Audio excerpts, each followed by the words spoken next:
五条悟，你是因为没看《咒术回战》最新一次才敢和2名宿傩决斗的吗？前排提醒，本集打戏是咒术动画中迄今为止最爽的。来看看传说中3万张原画的成果。上集说到，申儿自己后，伏黑会被重面太春背后偷袭，本就受了伤的伏黑会再无还手之力，咒力也不够召唤式神。难道堂堂热血漫男二就要死在小喽啰手下了吗？不，他的10种阴法术作为传究的祖传术士，自然有其特殊之处。10种阴法术拥有10种式神，有弱有强，分工也各不相同。除了开局就送的2只玉犬，只有被术士本人调服成功的式神才能被操控。当然，没被调服过的也可以随时拉出来进行调服。调服仪式可以多人参与，但觉得调服成功也会无效化，还是得术士本人独自调服才行。所以这其实是伏黑会最后的王牌，召唤最强式神和敌人同归于尽。10种阴法术的最后一只式神，在历代术士中从来没有被调服过。以前五条悟给伏黑会讲过他们2家的关系，虽然同为御三家，五条这个产业家可以说是水火不容。大概在江户时代，2家的家主还在御前比试中同归于尽了。而那2位家主的术士，正是和五条悟一样，拥有6眼的无下限咒术，以及和伏黑会一样的10种阴法术。五条悟就是想告诉伏黑会，你是有潜力和我并肩的。没想到吧，别说并肩了，你都死在手下了。伏黑会的双手摆出了之前屡次被打断的动作，念出了禁忌的咒语：不留步，优良优良。与此同时，宿傩察觉到这一边的动静，匆匆告诉李梅自己不久后就会自由，让他务必准备周全，之后就离开了。而伏黑会的身后出现一只巨大的式神，重面春太也被拉入调服仪式。随着咒语的结束，式神从缠满了线的蛹中钻出来，正是摩须罗。伏黑会露出疯狂的笑容，我先走一步，你加油吧。话音刚落，就被摩须罗一拳打飞，砸在卷帘门上，彻底晕了过去。重面春太吓得连连后退，大骂伏黑会是个坑货后，摩须罗一巴掌拍了下去。其实重面春太之所以被七海吊坠之后还能留下小命，是因为他的术士可以将日常中威胁的奇迹从记忆中抹消并积累起来，脸上的花纹就是积累的奇迹总量，获得危机时刻自动释放。现在他脸上的花纹全部消失，用所有幸运换取了宿傩大人及时赶到，将他的摩须罗手中救下。不过宿傩的注意力全在伏黑会身上，确认他是假死状态才放下心来，还看出来这是一场调服仪式。如果他收着这个蠢货也死了，调服仪式结束，伏黑会的死也会成为定局。宿傩随时给伏黑会上了点治疗，别死了，我还有事要你去做。而想要伏黑会活下去，就必须打败须木罗，让符条仪式失效。咒术回战中最燃的一场战斗即将开始，宿傩和摩须罗几乎同时出手，手臂与退魔剑对撞，爆发的冲击瞬间将地面和大楼玻璃震碎。突然，摩须罗的退魔剑发光，宿傩立刻闪身躲开，摩须罗劈空后被宿傩反手一拳打歪身体，宿傩指尖轻点开，摩须罗胸口立刻出现2道刀伤，而宿傩落地后又甩下了手掌，这一次被摩须罗抵消，2人同时受到冲击后退。但宿傩再次出现时，手里伸着他的爆米花和可乐，这千岁老人还挺潮。经过刚刚的交手，宿傩意识到摩须罗的退魔剑专攻咒灵，如果他是咒灵的话，第1击就被灭掉了。说着往嘴里塞了一把爆米花，呸，真难吃！随手就让一颗甩向摩须罗，紧接着一桶爆米花飞射过来，摩须罗直接跃起，划破一块玻璃砸向宿傩。宿傩飞到对面一手撑墙，下一秒摩须罗震碎整面墙的玻璃冲上来，宿傩不停的翻跟头躲避，在墙里翻游泳的摩须罗，最后双双冲出墙面。摩须罗双拳并拢，泰山压顶般的重重往下砸，宿傩就从一旁钻出来，对准摩哥侧脸将其踹翻，对方又抬手捏住他的衣领，宿傩直接斩击，把摩哥手指切成片，又削断他的一只脚。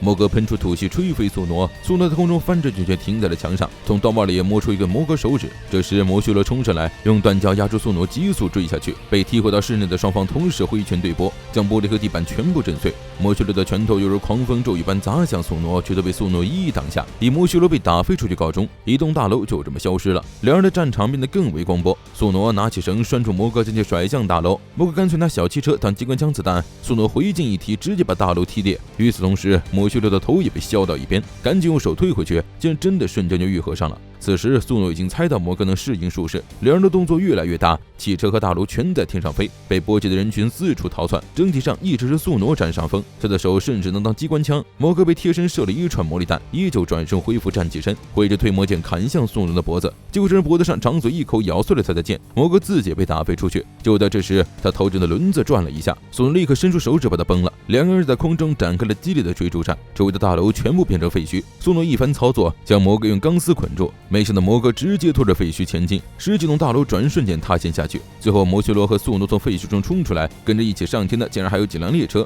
双方就在列车中穿梭对撞。不过片刻后，列车就被宿傩的咒力震碎，仅剩摩哥手里那几节车厢。将宿傩套进去后，摩哥开始拧麻花，可惜依旧没对宿傩造成太大的伤害，反倒越打越嗨，整座城市上空都回荡着他愉悦的笑声。宿傩双手翻转几下，急速飞来的摩哥身体瞬间4分5裂，散落各地，又很快又完好无损的从墙壁里钻出来，2个个人都是毁天灭地的破坏力，随时在空中乱飞，各种爆炸和冲击波几乎将整个涩谷毁掉。很快摩哥被打飞到水里定住，干脆让身体鼓起来，将水全部崩出去，却被苏诺抬手一通乱射，周围的大楼也坍塌倒下。苏诺看出来魔修罗每次法阵转动后都会适应他的攻击，不留言灵和法阵象征着完美的循环与协调，所以他推测魔修罗的能力是适应一切事项。如果是耐手的自己，说不定真的会输。苏诺忍不住称赞福威会真是让他大开眼界，但也仅限于此了。两面宿傩，领域展开，伏魔域出子，这是咒术回战中唯一没有结界的领域，不用结界分隔就能将领域具象化，就像不使用画布凭空绘图一般，堪称神迹。再给予对手逃离之法为束缚，可以将必中效果的范围提升至最大半径200米。不过为了不伤及伏黑会，他将效果范围设定为了半径140米，且仅限地表。刹那间，半径140米以内全被密密麻麻的斩击充斥，活人可以直接被细细剁成臊子的。而狗卷学长正好就在附近疏散群众。领域内带有2种斩击，带有咒力的8和不带咒力的解。这些斩击会不断切割领域内的所有物体。击败魔修罗的唯一方法就是使用他未曾见过的招式，在适应之前杀死他。刚好8还没被适应，魔修罗就在斩击的中心不断被切割又重铸，这是真正的毁天灭地。就在魔修罗的再生即将完成，只见他的四周又被火焰席卷，苏诺又念出了那句开，领域中心瞬间爆炸，而火光又在爆散之后迅速隆起。而此时的虎杖恢复了一瞬间的清醒，但紧接着又被夺回控制权。摩哥也被烧得灰飞烟灭，只剩法阵掉了在地上。苏诺缓步走过重面纯太，傻笑的目光不由自主地跟随他，引起了千岁老儿的不满。你瞅啥？滚！重面纯太就开开心心地跑开了，以为自己又逃过一劫。然而下一秒，身体就被竖着切成了2半。毕竟他积累的奇迹在和七海的战斗时就已经用光了。苏诺知道自己控制身体的时间不多了，迅速把不会抱回了医疗点。叶哥校长只在一瞬间看到了虎杖的身影。回到领域范围边上后，苏诺露出了愉悦的笑容，已经迫不及待想欣赏虎杖痛苦的模样了。紧接着脸上的纹路消失，虎杖看了眼面前废墟的没剩下的战场，记忆也跟着回笼。苏诺杀了那么多人，而且用的都是他的身体，无法言说的愤怒和悔恨充斥了内心。他不顾疼痛，用手指挠着地面，觉得最该死的是自己。如果没有自己，苏诺又怎么可能有机会做出这种事？好在他要很快清醒过来，他要去战斗，不然这样下去他就只是个杀人魔了。而另一边，身体被漏壶烧焦一般的七海，宛如行尸走肉般游荡在涩谷。